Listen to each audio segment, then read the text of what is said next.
The Secrets of Technology is brought to you by the StarQuest Production Network and is made possible by our many generous patrons. If you'd like to support the podcast, please visit sqpn.com/give. You're listening to The Secrets of Technology.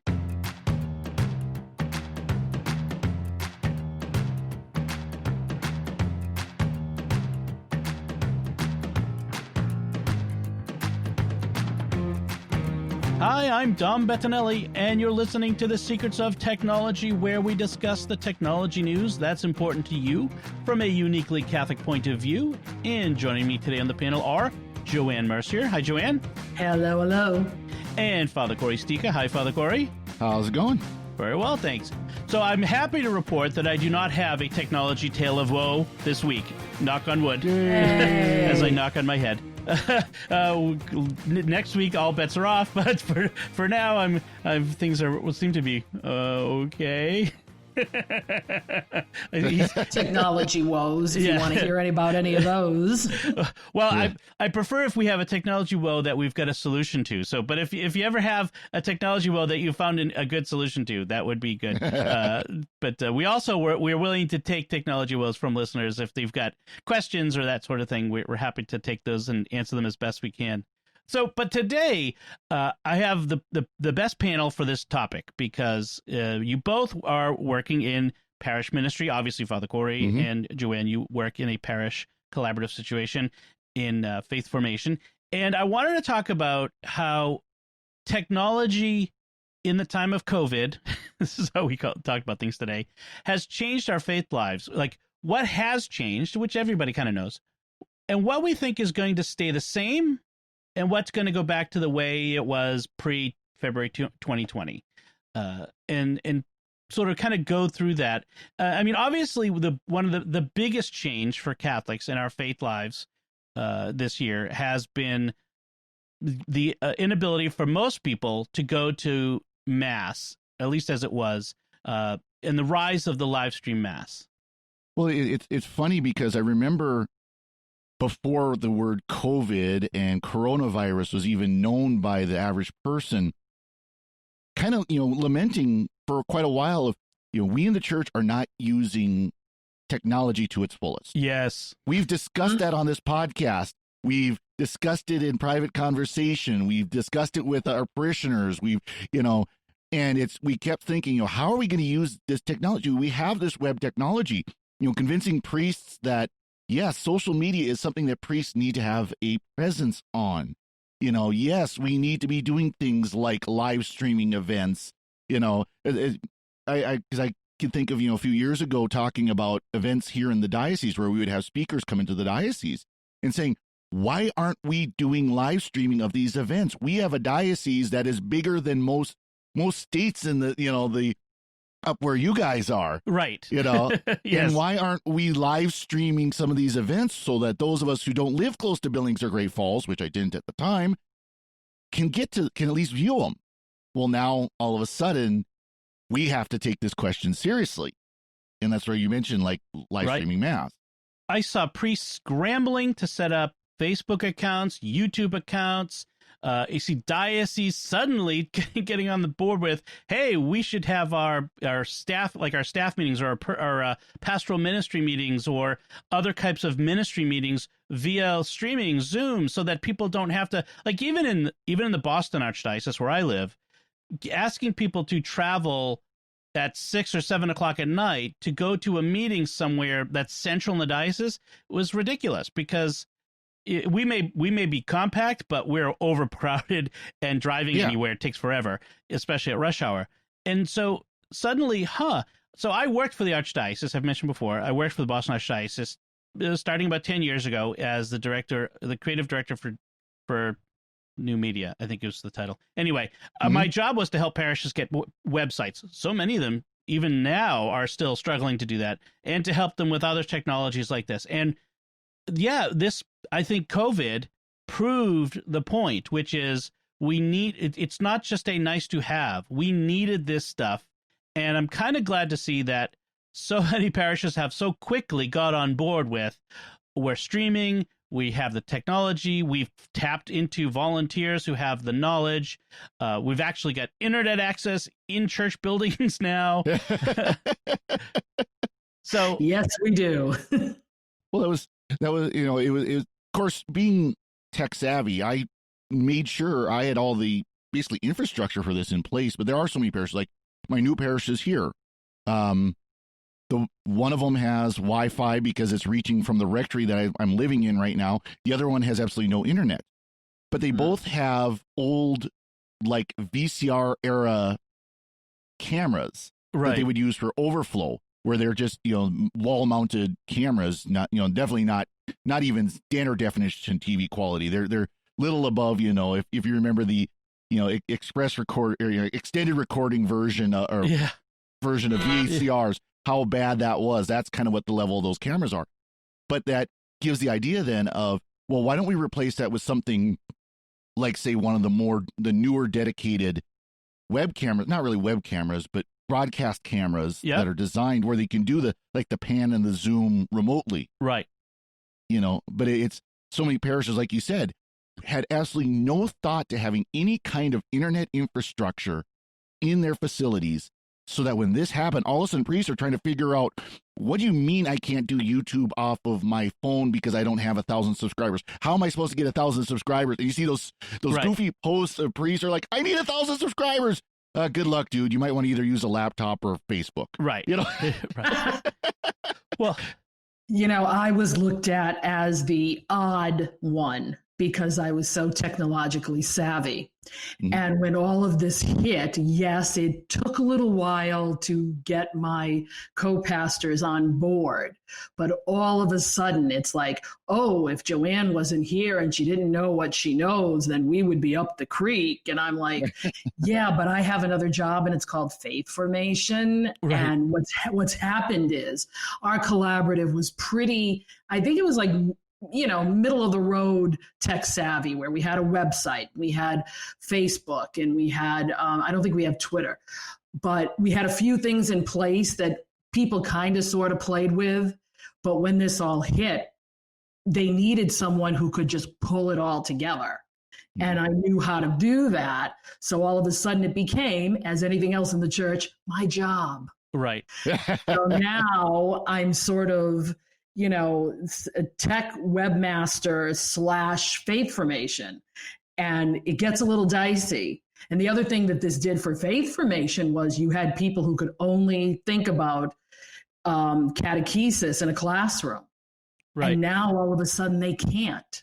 Yep. Right. Or it's not safe to do so. I want to kind of get to talk about each of these things a bit in a bit of an order, but let's tackle the first thing, the most important aspect of our Catholic faith life, which is the Mass. As it stands, most dioceses still are offering a dispensation from the Sunday obligation. Yes. And asking parishes to continue to live stream masses for those who cannot attend, and most parishes that I know of, at least here in the Northeast, but lots of places still are doing limited attendance masses based on local orders. I know that in Wisconsin, the dispensation has been lifted because people are being allowed to go back, and so the obligation is now back in force. And in other places around the country where the population density is different, but for most people, that's still the case where they can't regularly go back to masses as easily as they did before.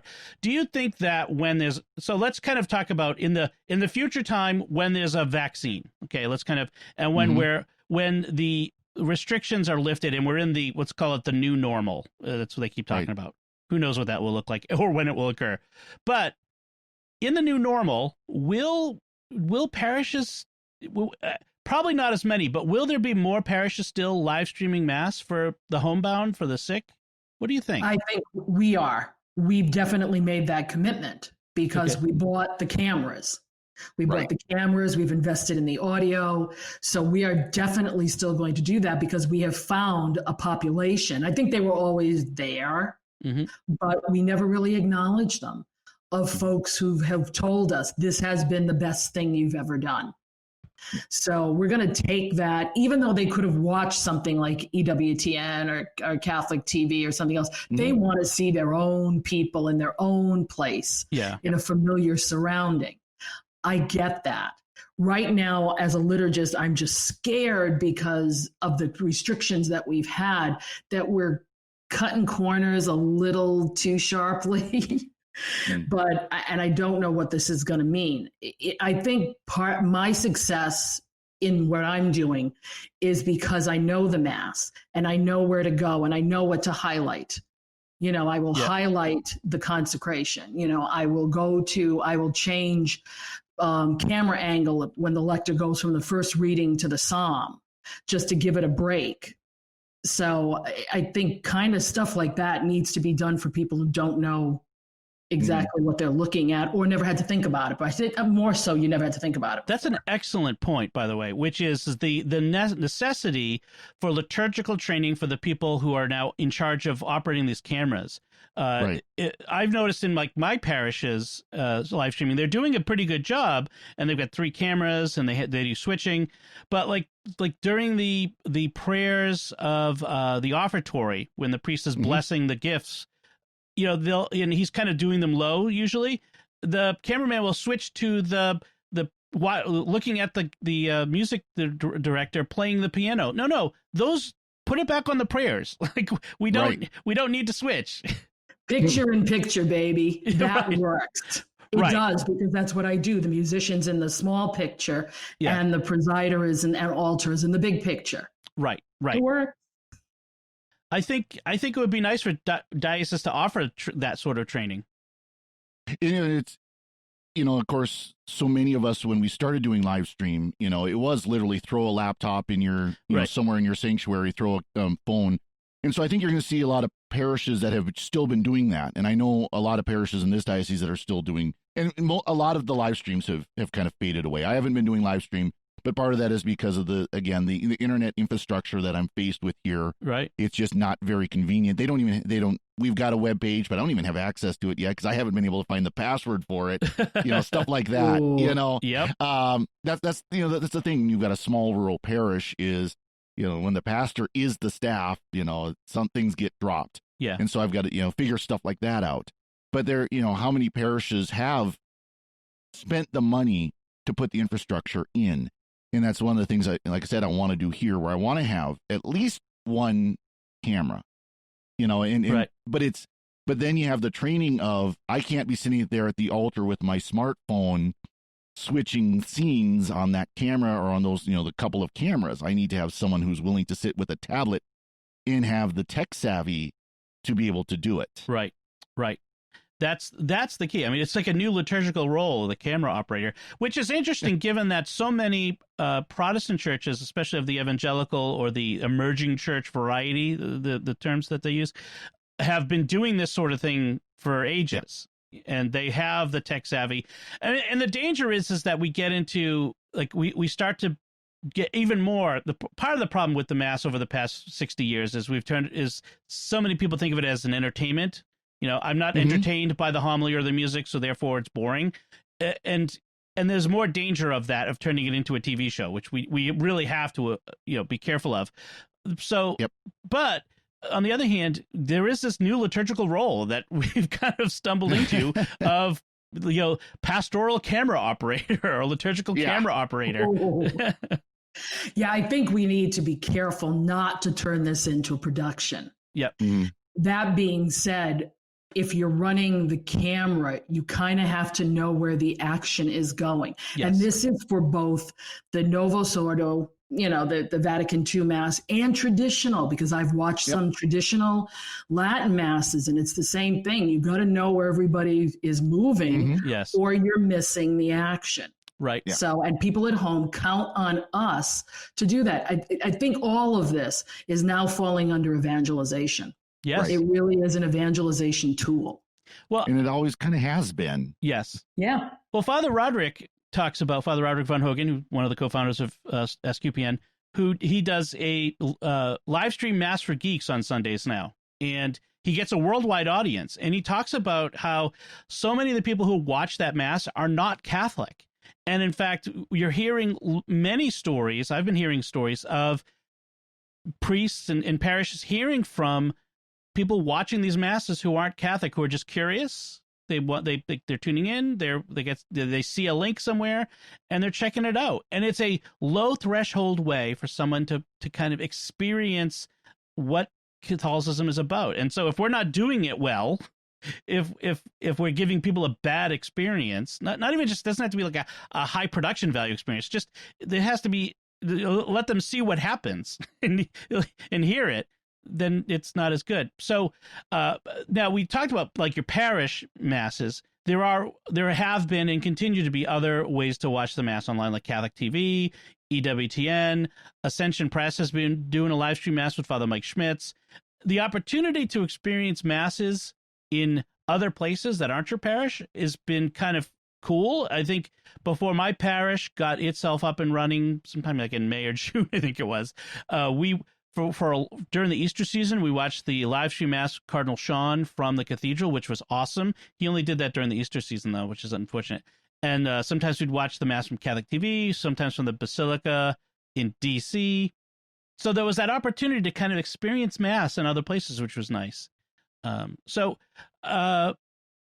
the long term, I think some of this depends on, and everything we're going to talk about is how much stays different depends on how long it is before we get a vaccine. If we get a vaccine by January of 2021, I think we're more likely to go back to the way things were than not.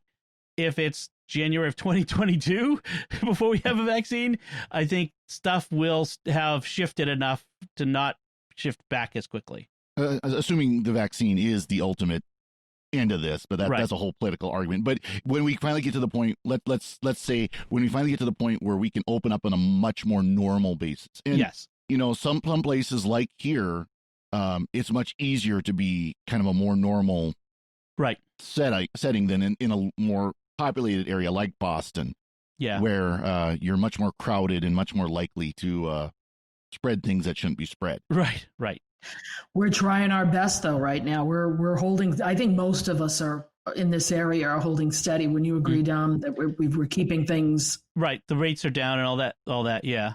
And but when coronavirus isn't as big of a concern, will we have changed our attitudes with regard to flu and other normal things too? So some of this applies to just whatever contagious diseases we have that have some level of mortality for vulnerable populations.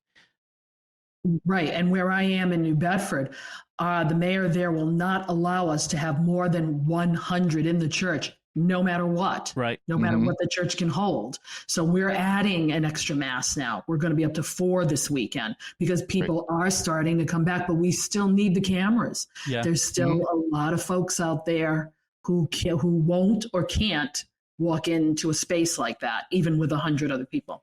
And the interesting thing with these pan-tilt zoom cameras is they can be very expensive, thousands of dollars.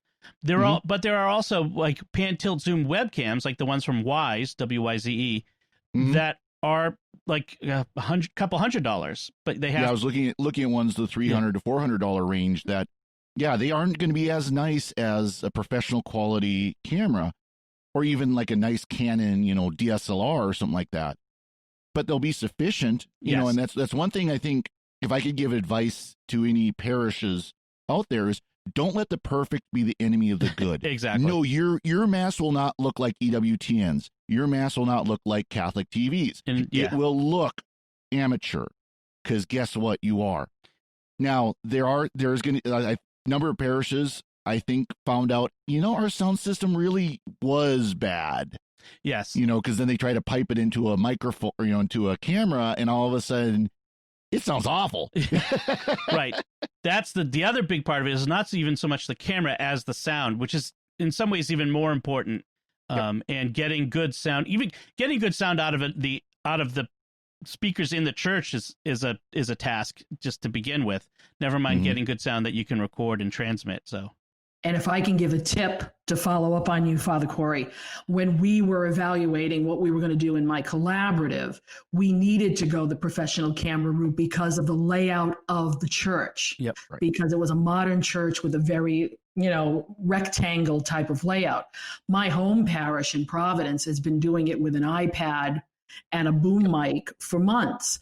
And this Sunday, they lost their connection. And I happened to be in the assembly with my iPad. So I filmed the entire thing. And guess what? It was just as good. Right. So it depends on the size of your building and the sound in your building. So you just don't go for the pro cameras. We had to just because of how we're configured. Right. Again, this is an opportunity for dioceses to help their parishes figure this stuff out. Let's move on to some other aspects of parish life and Catholic life. I want to talk about like the devotional aspect. So things like prayer groups, adoration. How have they changed, and what will they look like in the future?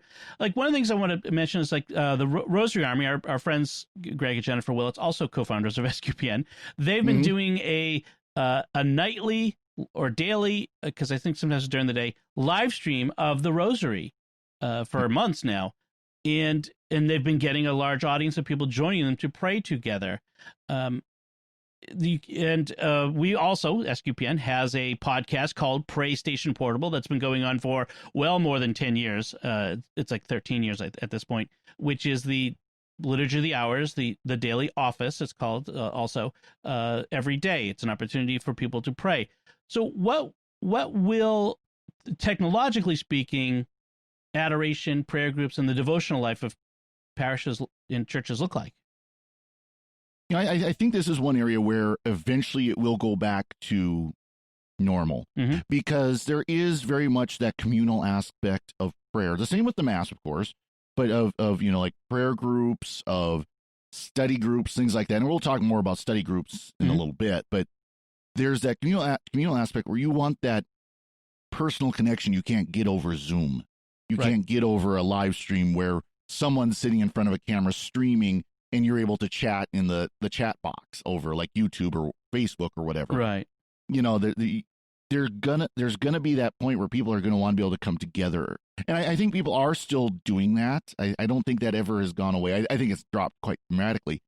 But I think you are seeing people who have been, gathering for prayer, gathering for community, that are doing the chat, the GoToMeetings or the Zooms or Google Meet like we use for here and things like that. Yeah, and I think Catholics, we're just hot-wired to, and using an old term that's been floating around now, why we want to be in the room where it happens, especially if it has food. Yes. Oh, yes. People like to gather around table and share the coffee. Not that you can't do that on Zoom. It just loses some of that, right? Intimacy, and I'll use that word, because people want to be together. Yeah. Now, can we use this as an opportunity, though, speaking of food, to learn how to make coffee properly? Get rid of parish hall coffee? I should make a YouTube video of how to make coffee properly in those big urns that you get. Yes. Step 1, store brand Folgers doesn't work. Yes. Well, Father Cory, I noticed you're wearing a T-shirt today from Mystic Monk Coffee. Support the monks. Yes. Buy good coffee from Mystic Monk. It's an unsolicited made me endorsement. think of it. Yes. Sorry, I just had to throw that in. Yeah. Please have a little pot for us tea drinkers who need one. There you go. That's right. So adoration, I mean, you can't substitute being in the presence of the Lord physically. I mean, having a webcam on a monstrance is nice, but you can't really substitute being there. And frankly, in these days, with social distance and separation, it's not impossible to set up a adoration chapel so that people, I mean, you're already usually, they're not usually that packed on a round the clock basis. So that's possible. But I think you're right. Those are the sorts of things that are more likely to go back, but we need to keep in mind there are people who can't get out. And so older folks, moms of young kids and others, I think it's a good idea to kind of keep in mind these sorts of technologies that allow people to gather who can't easily get together in person Right. Perhaps. My wife, Melanie, when we had little ones, she wanted to go to the moms group at our parish all the time, but just there was no one to take, they were always like, "Oh, sure, just bring your child." She's like, "I have 4 of them." Like, what? Yeah. It would be chaos, and I'd spend all my time chasing them. So, it would be nice to think of people who can't easily get together too. In addition, I think it was interesting. You're talking about adoration. There was the Sisters Perpetual Adoration that had the live stream for years. Yeah. And then they had to shut it down because of COVID. Right. Because of distancing that's the opposite. issues. Yeah, because of distancing issues. Right. Because they weren't able to maintain adorers. Right. Because of distancing. Yep. So let's quickly. I want to kind of respect our time together, and I want to really address this as a big one: faith formation and sacramental prep. Joanne, you said you mentioned that you're a director of faith formation at parish. So how has it changed for you? What's it look like for the future? I have more white hair than anybody knows. And I was saying to a colleague this morning, I have ate, drank, and slept this for months, trying to figure out what to do this year. And basically, it is a patchwork quilt. Yeah. For different levels, for different opportunities. And I'm looking at it right now as it may be less catechesis and more evangelization. My biggest thing I'm going to be promoting is attending Mass. Yeah.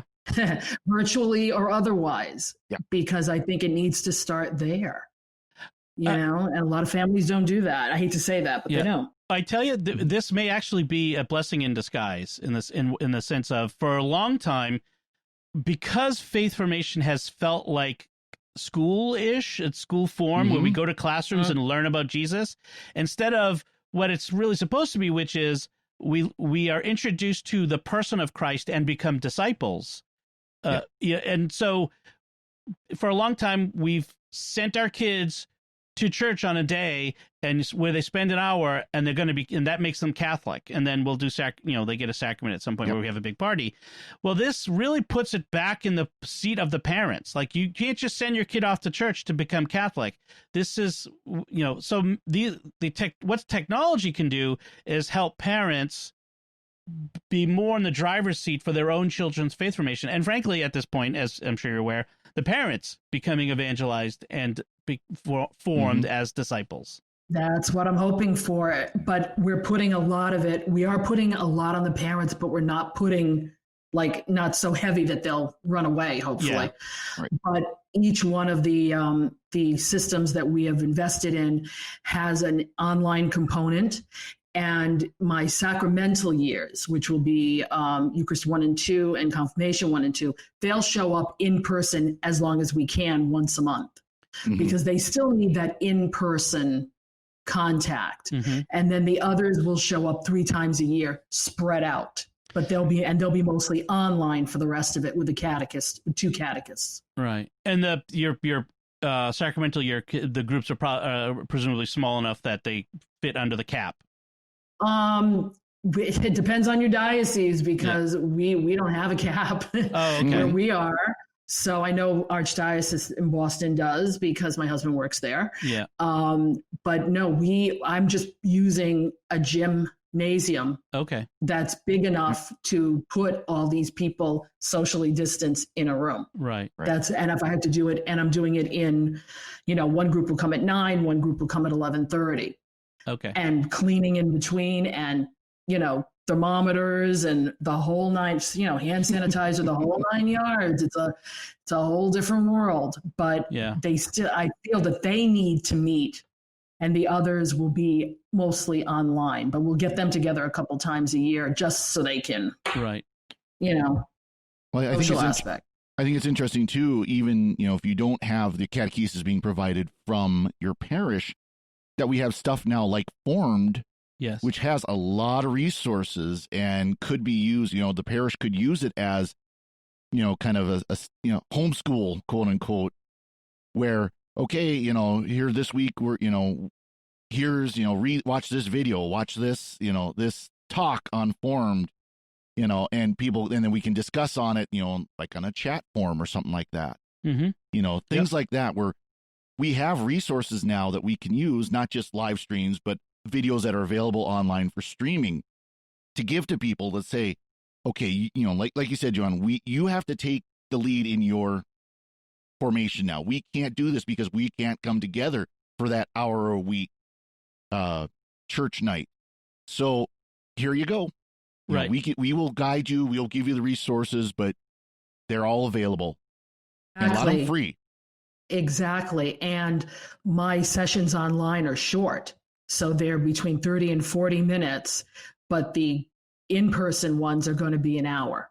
Right. Or an hour and 15. So there's a difference between, and the parents are going to have to fill in the gap, and they're going to have the, you know, the resources, hopefully, to do all that. It's a real patchwork quilt. Yep. But I don't think you can invest in one particular system at this point, because they're not all up to snuff. Yeah. Well, and it's interesting.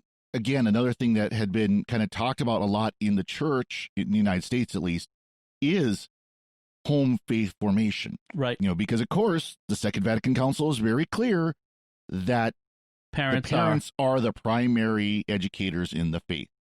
Yep. And that's something parishes have struggled with for many years, is how do we bring that about?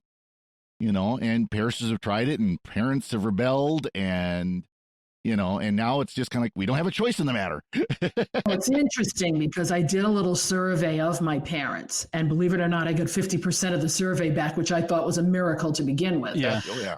And one of the ways I phrased the question was, are you willing to assist your children in this? And then gave them drop downs. And one of them was yes, with a little bit of help.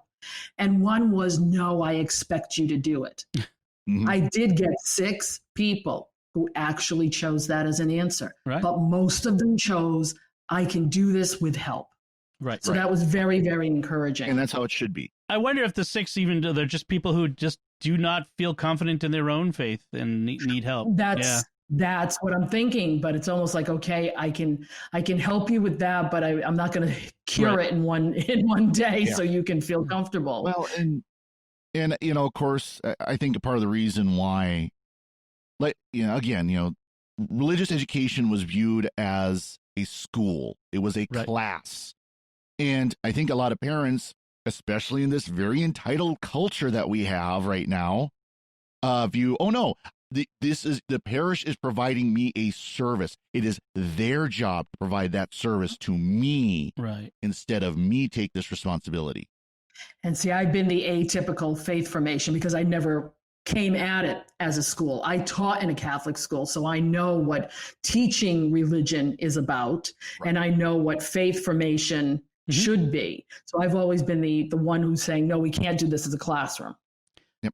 So I want to kind of wrap up here just about and move on to our other topics for today. But this is a subject that we will obviously be coming back to and dealing with, the technology related to faith life in our churches. In fact, we've got an interesting segment coming up later this month that will be good. I'm just preview it here. One last faith formation sort of resource I want to throw out there. SQPN StarQuest has partnered with Flocknote, which is a parish communications tool, usually through email or text message, that sort of thing.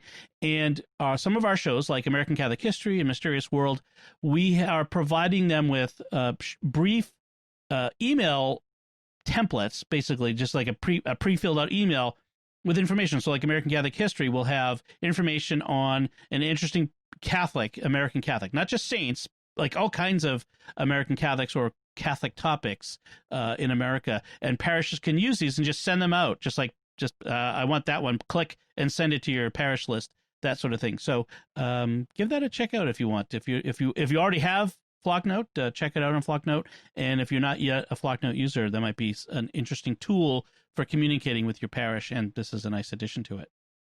All right, so let's move on to our headlines for the week, because I want to get this because there's some really good headlines. We have a drone flying theme this week, apparently. So the first headline comes out of Japan. This is on CNN, but it's also all over the place. They have the Japanese companies successfully test a manned flying car for the first time. Now, you got to parse the headline. It's the first successful test by this Japanese company. There have been other quote unquote flying cars for years. They've been demonstrating them. But it's so what they did was it's a one-man little flying device, like a very large drone. It's a quadcopter, so it's got propellers at the four corners, and they flew it for 4 minutes inside this test area. But they're looking forward to getting it. We are planning to have a flying car in 2 years, they said, which it's always 2 years. Well, it's all I can say it's about time, because Back to the Future promised me 5 years ago we would have them, and they missed that mark. Yes, they've been promising that since the Jetsons in the 60s. Come on. It is interesting though. They're going back to the quadcopter format, because you look at some of the early trials of it, and that's basically what they were. Is they had the propellers on the edge. Some of them were like 6 or 8 copter, but that was a format that they had looked at for these flying cars for years. Again, going back to the jet age, dawn of the jet age. Now, I hope, because looking at this particular flying car, I hope that they're going to use some kind of ducted design, that it's not just exposed propeller blades out there, because I can imagine the carnage that could be caused by and frankly, like the idea of a flying car, it's not a car. It's a small personal aircraft, right? I mean, what makes these things into cars, except that it's just and it's bad enough driving on the road on 4 wheels, driving around people. Now we want to put these things in the sky and have people, like, if you get a fender bender, you pull off to the side of the road. If you get a fender bender in the sky, flaming wreckage from the air. Yeah. I mean, come on. Yes. Now, to be fair, first of all, the devices we're talking about is not things that are going to be flying at 10,000 feet. Right. They're going to be flying at like 50 feet over the ground at most. Yeah. And because they're designed to be, we're not talking like, super high, but this is where I think like some of the self-driving technology that Tesla is pioneering will go well, because there's been discussion among aircraft, the airplane world, if you will, airlines and everything, of like smart corridors of ATC, where basically the plane just, you tell them, okay, go through this corridor, and the plane just immediately follows. Right. Well, that's the kind of thing we could have with this, where we would have smart highways that may or may not follow current existing roads. Right. Like the line from Back to the Future, where we're going, we don't need roads, Yes. That kind of thing. So this means I'm going to be looking both for motorcycles and overhead vehicles then. Right. As I'm driving down the road. Right. More to look for. Yeah. Well, and 50 feet, 3,000 feet. Have you ever fallen out of a 50-foot tree? I mean, that's a bad. I know. There's a lot of things that are going to go into this, like the idea of, the FAA will have to come up with all new air traffic rules. There's a lot of stuff before this can be any kind of practical thing.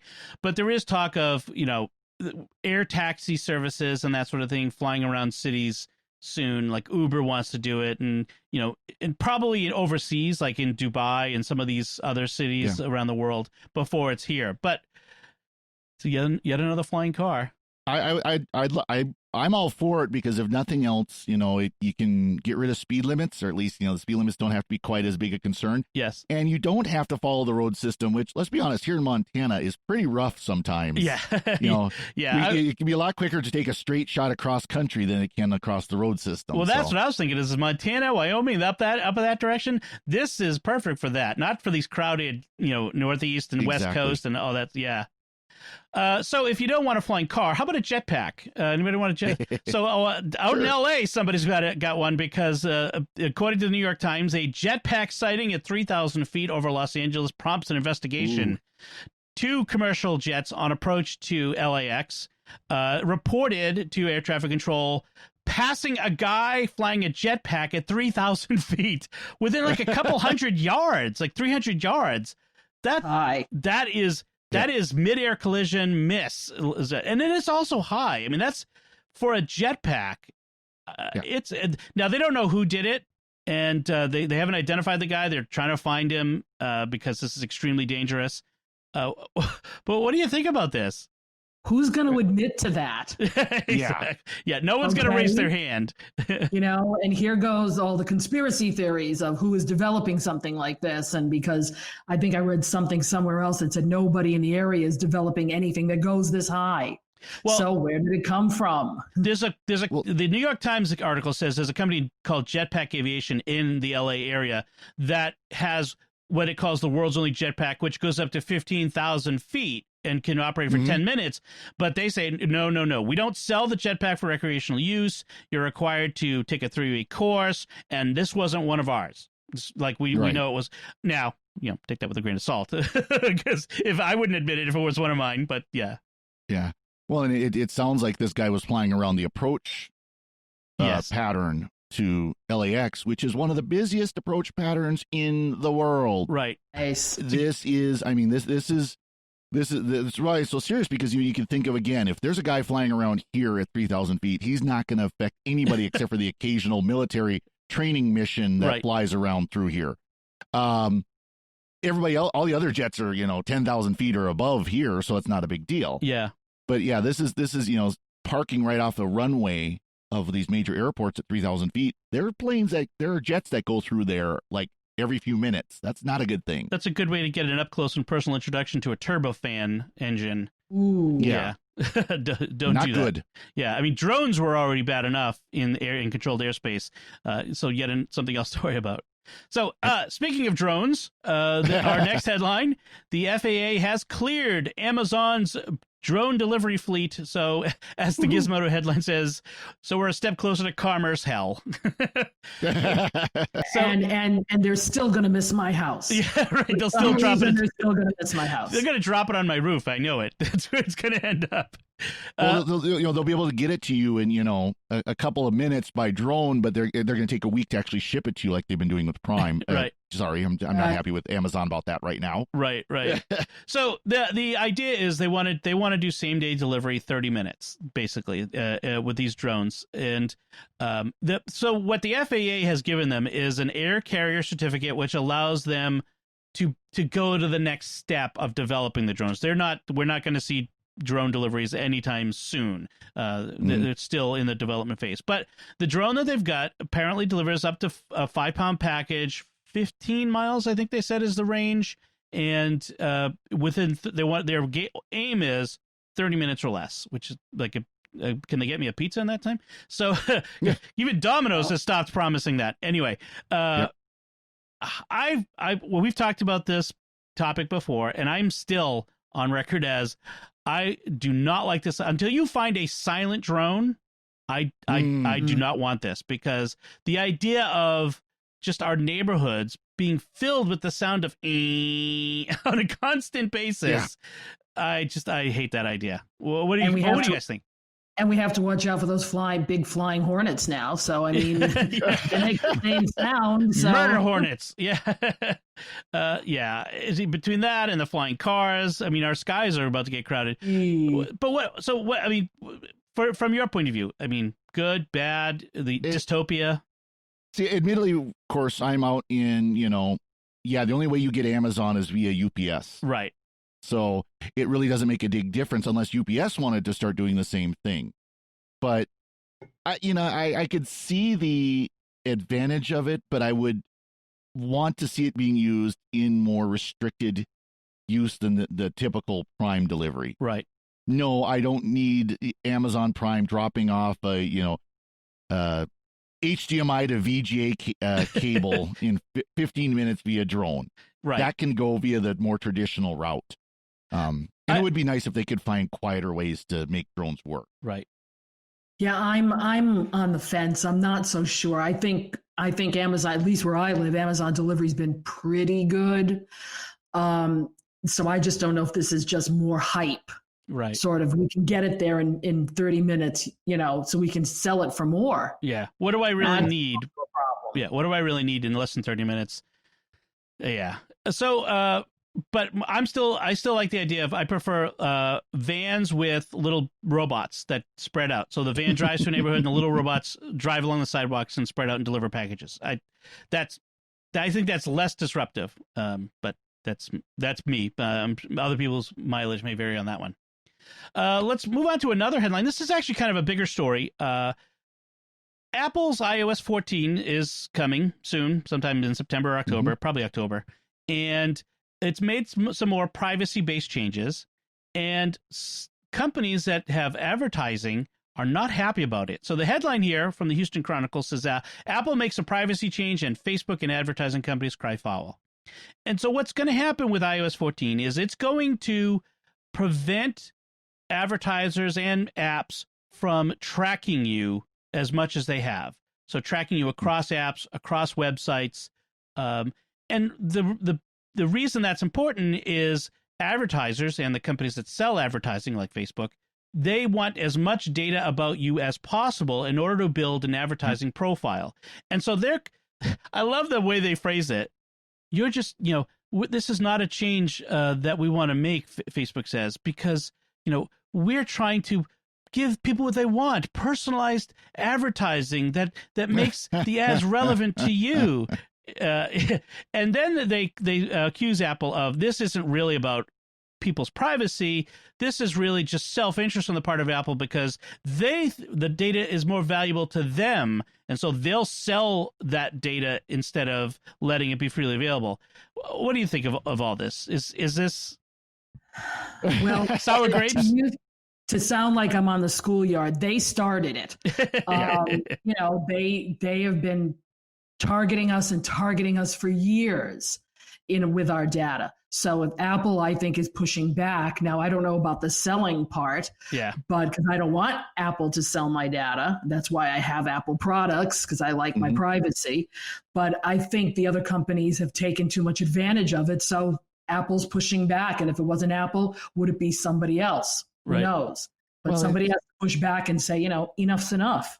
And it's interesting because honestly, I think most people don't mind advertising that's relevant to them. Right. Because, how many times have we seen something, and it's kind of a running joke on the internet about, I talked about something and all of a sudden Facebook advertised it. Right. But how many times have we seen an ad gone, oh, that is something I might be interested in. Oh, that is something I would like to look at. And Amazon is great at that. You look for something on Amazon and it completely restructures your request, your recommendations list. Yeah. But at the same time, there is the skeptical side of me that says, okay, Apple has been beating the security drum, the privacy drum for a long time, and that's a very good thing. Again, I'm sitting here talking on a Hackintosh, which is just taking Mac OS, Apple's Mac OS, and putting it on a computer it's not supposed to run on. So I understand and I agree with it. But when's the facade going to slip and it turns out they're really not as security and privacy minded as they say? And so my first thought was, well, now that Facebook can't advertise the way they want to, now here's Apple advertising. Well, Apple has had an ad network, but honestly, it hasn't done very well because they don't do these practices. They've been following the limitations, and I think it's a little. For one thing, if they did sell that data and after they've turned it off for everybody else, I think there would be a huge backlash. I don't think it's worth it for Apple to do that. So that's a big part of it.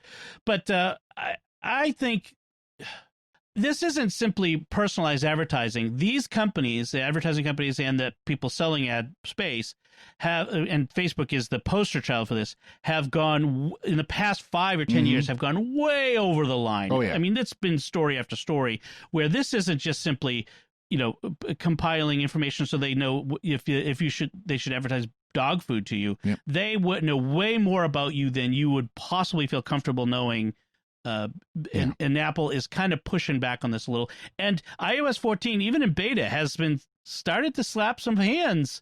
TikTok got caught, with the clipboard thing, and so I think I'm taking Facebook's complaints with a grain of salt myself. Well, and don't get me wrong, I am too, because look at every time you click on a link from Facebook, it immediately puts on this FBCLID, FB click ID. Yes. They're tracking every time you click off of the app and where you go, and that's right. And so then when you post that link, then if you're not smart enough to strip that piece off, which you can do very easily, right? When you share it to someone else, they're tracking who you're sharing it to. Yes. Because that reports back, and they put they've been caught so many times putting cookies all over the place. And, right. And Facebook is the worst offender of this. They are absolutely the worst offender of spreading their garbage all over the place, tracking you. And that, and I think, but as was said a long time ago, if you're not buying the product, you are the product. Right. There's just that your data is Facebook's product. Just back in the days when they were saying that, when free over-the-air TV, all they could, they didn't know anything about you, just that you were watching. The product was your eyeballs, staring at the screen. Now they know, because they have a device with all kinds of information about you. Now they know a lot more about you, and that's what makes it a little scarier. So that's our headlines, and I want to move on now to our picks of the week. And Joanne, how about you? What's your pick of the week this week? Well, my pick this week is because I'm one of those foul weather geeks. Anytime there's bad weather anywhere in the country, I like to follow it. But since I've lost the Weather Channel because I've cut the cord, I had to go looking for something else. And I came across an app that you can get on anything, iOS, Android, Roku, Apple TV, called News On. And it does 275 local stations throughout the country. There's 48 states and the District of Columbia. I figured out that New Jersey is not included in here, and I won't make any jokes about New Jersey. But what it allowed me to do, like say this past week, was when the hurricane landed in Louisiana, I was able to go on to the Louisiana stations and see them broadcast live. Yeah. Because we're not going to hear about it up here in Massachusetts and Rhode Island. No one, they'll give us a bleep, a blurb headline, and that'll be it. But I want to see what's happening. Yeah. So this app I recommend it highly, because you can get at least 5 or 6 stations in a state that cover the breadth of the state. So you can check and see what's actually being reported on by the people who are right there, rather than filtering it to national news or, your local station that gets a blurb. So I would highly recommend News On. In fact, I really wish I could have seen it when the Lake Charles station kind of got hit bad, because they're not back yet. I keep checking every once in a while to see if they're, relocated, but they're not. So, but I tend to like it. So it's even called for News On.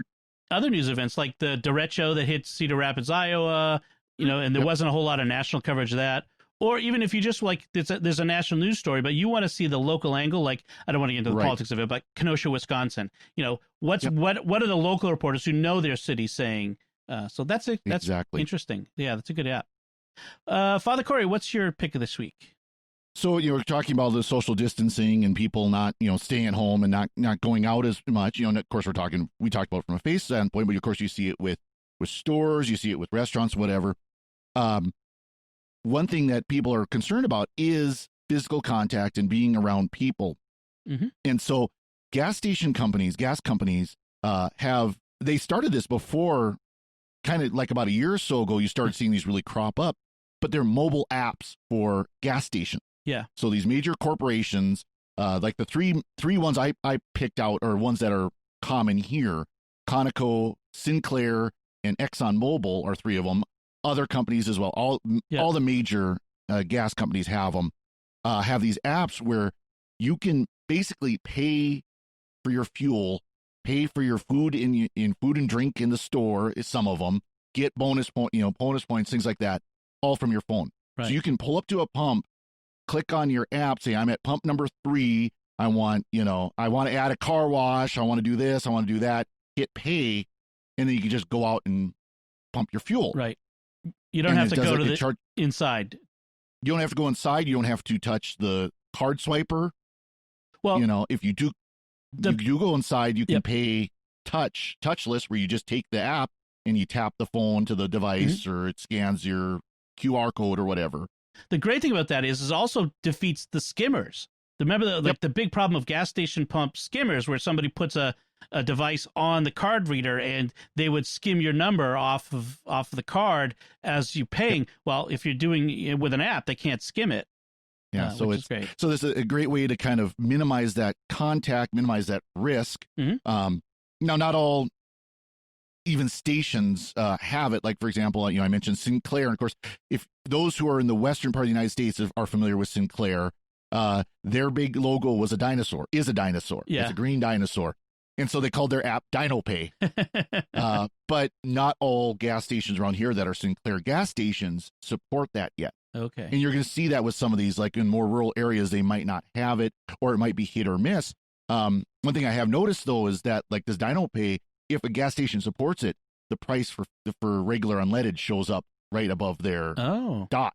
Nice. So you can see how maybe you could shop around in an area and say, well, this gas station here, 2 miles that way is about 10 cents a gallon cheaper than this one. Well, I'm going to go to that one instead. Right. Because I'll save some money that way. Things like that. So it's advantage for that. But again, it's just the biggest thing is being able to handle a lot of these issues contactless. Mm-hmm. That's a big promise.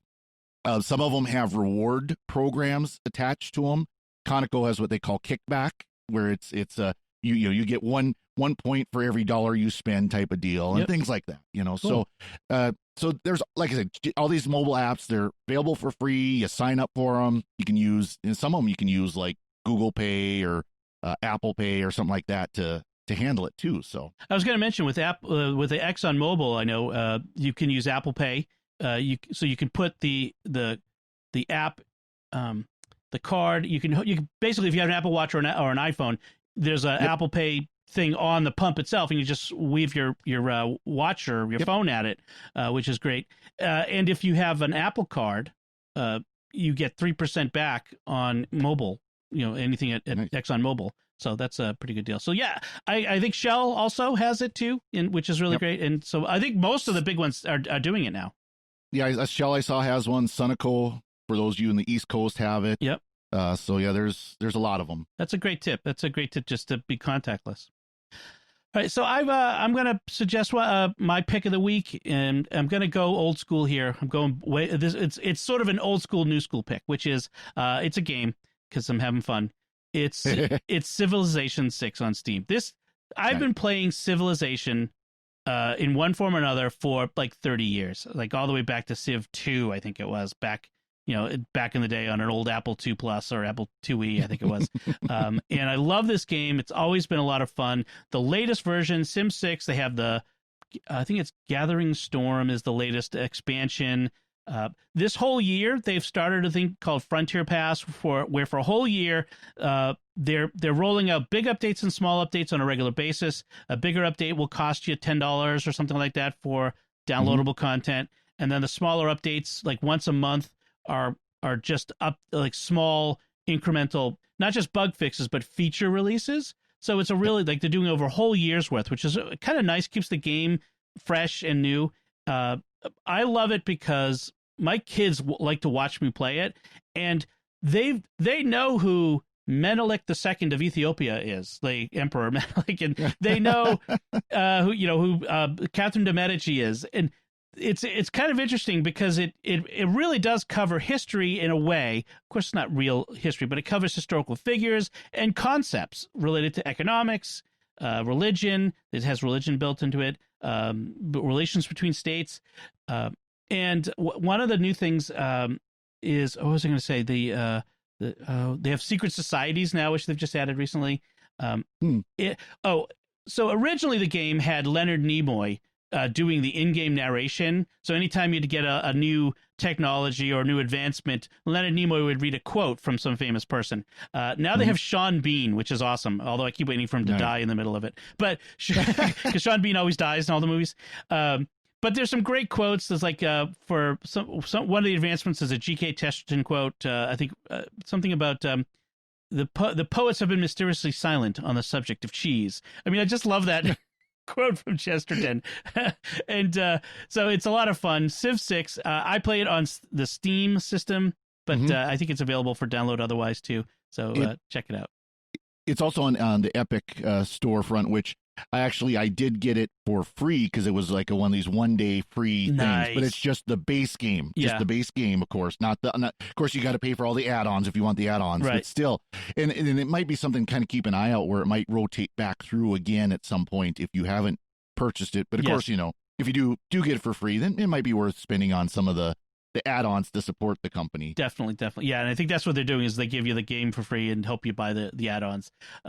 Humble Bundle has done it. There's been like some of the bundles have some of the deal sites have given it away for cheap or free. So that's my pick. I love Civilization, and so I think that should wrap this week's episode up. We'll take a moment to thank our patrons who make it possible for us to create The Secrets of Technology, including Elizabeth K., Donald W., Anthony C., Emmanuel M., and Laura D. Their generous donations at sqpn.com/give make it possible for us to continue The Secrets of Technology and all the shows at StarQuest. You can join them by visiting sqpn.com/give.